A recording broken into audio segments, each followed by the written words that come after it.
When the winter winds start blowing, there are a few things that can warm you from the inside out, like a hot bowl of chili. And this one is no exception. So let's not waste any time. We're gonna grab our ingredients and head to the kitchen. Because this chili comes together so quickly, I like to measure out all my ingredients, and then this way I can just start adding them to the pot as needed. So I'll go over them really quickly with you, and then we'll get started. So I have a heavy bottom pot on my stove. It is a 2-gallon capacity. You wanna make sure you have one big enough. And to that, I'm gonna add a tablespoon of oil. And then I have 1 large onion. I have 3 cloves of fresh garlic that I just smashed and gave a fine chop to, 4 cups of green cabbage, 2 red peppers, and 1 green pepper. And you notice I chopped them all about the same size. So, you know, just short of an inch. This way they all cook together at the same time. And then I've got a ton of dried spices, and don't let that intimidate you. These flavors come together so amazing. We've got 1 teaspoon of red chili flakes. That's going to give us a little heat. 1 teaspoon of garlic powder. 1 tablespoon of coarse salt. I use kosher. You can use whatever coarse salt you like, but make sure it's coarse. If you don't have coarse, then I'm going to tell you to use half the amount. 4 teaspoons of chili powder, 2 teaspoons of cumin, 2 teaspoons of dried oregano, 1/4 teaspoon of cinnamon, and then I'm going to finely chop green onion. I need about 1/4 cup of that, and these are the stems from a bunch of cilantro. I need 1/2 cup of those, and I'm going to give them a nice rough chop also. This is a 28-ounce can of peel whole plum tomatoes. I like to use San Marzano. Use whatever ones you like. And I have 3 cups of beans in total. My preference is 1 cup of black beans to 2 cups of white beans, and you can use whatever combination you like. These are white northern beans. And then I have 6 cups of water, and what I did was, the reason why that's red, I took the can from the tomatoes and I just kind of swished it around and measured out the 6 cups of water from there. And that's it. Oh, I guess this is important too. I have 1.5 pounds of turkey meat, and this recipe I actually initially developed as a vegetarian chili, but tonight we're gonna have it with the turkey.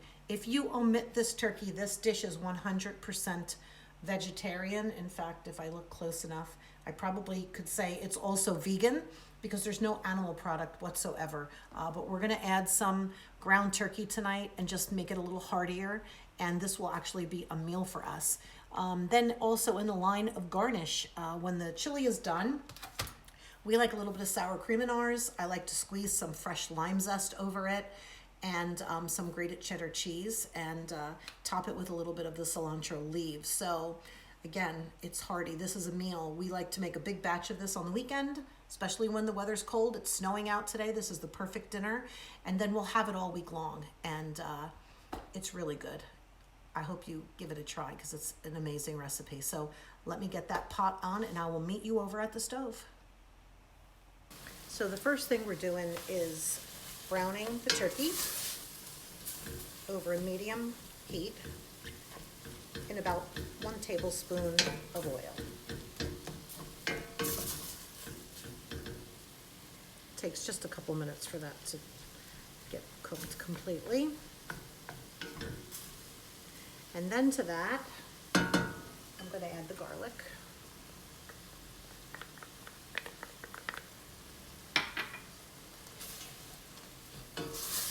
And now we're just building layers of flavors here.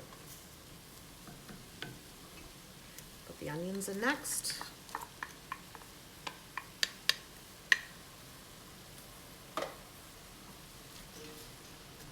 And peppers.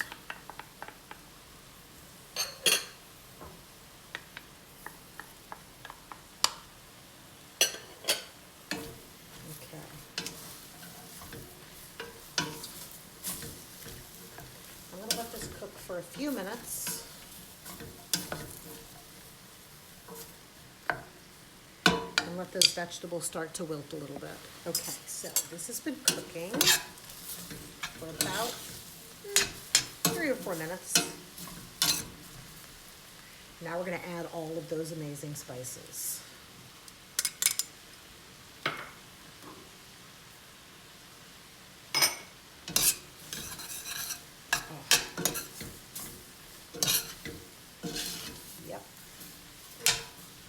smells amazing. Okay. Now we're going to add the cabbage.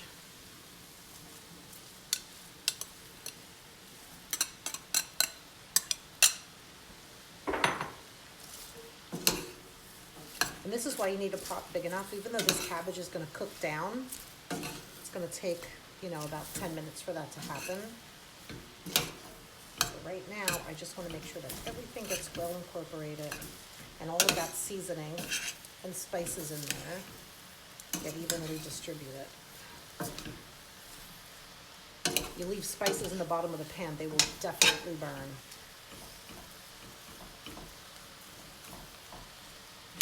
It smells so good.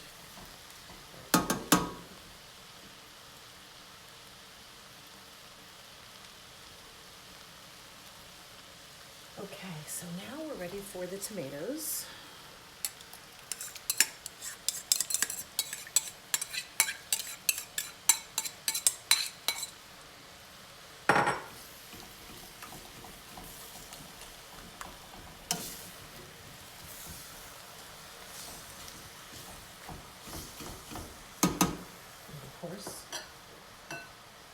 That water, and that's 6 cups.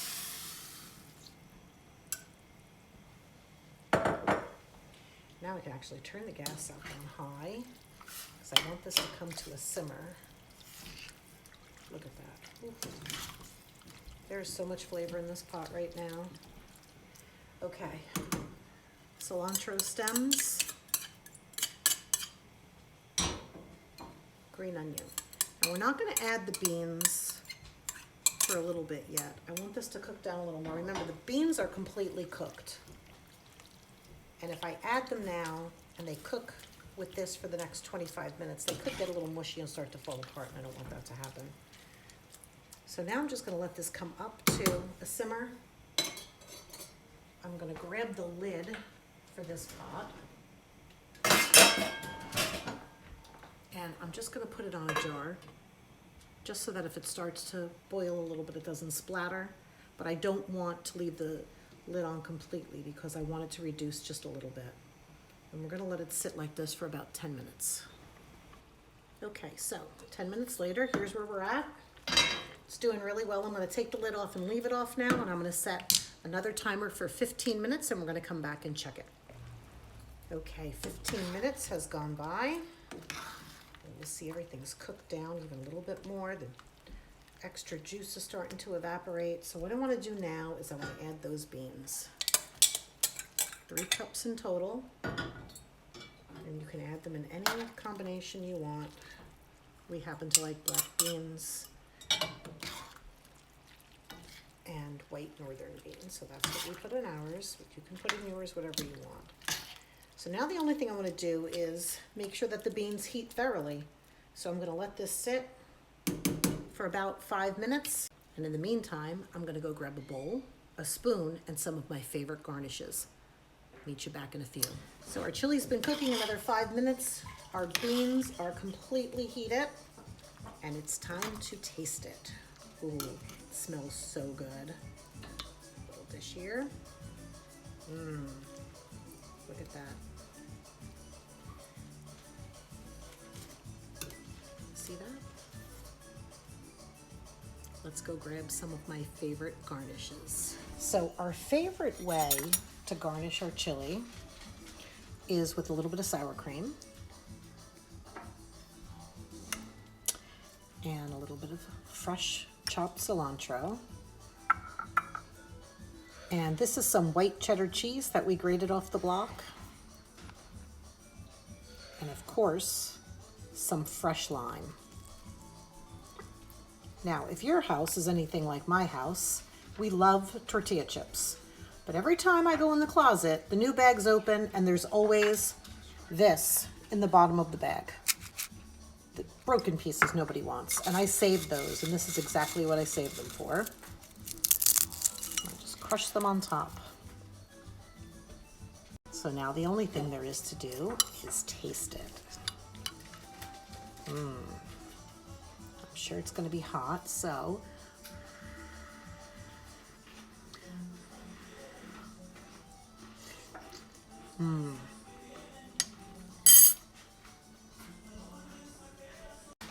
That is absolutely delicious.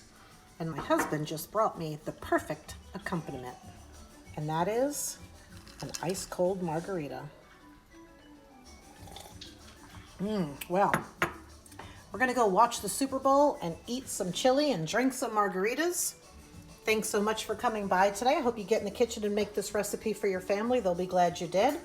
Come by social media and check us out. We are Aunt Susie's Kitchen on Facebook, Aunt Susie's Kitchen on Instagram, and of course here on YouTube. Please, if you like what you saw today, subscribe and make sure you hit the little notification bell so you never miss an episode. And make sure you come back and see us again real soon, because there's always something good cooking in Aunt Susie's Kitchen. Ciao for now. Are you done? Good margarita.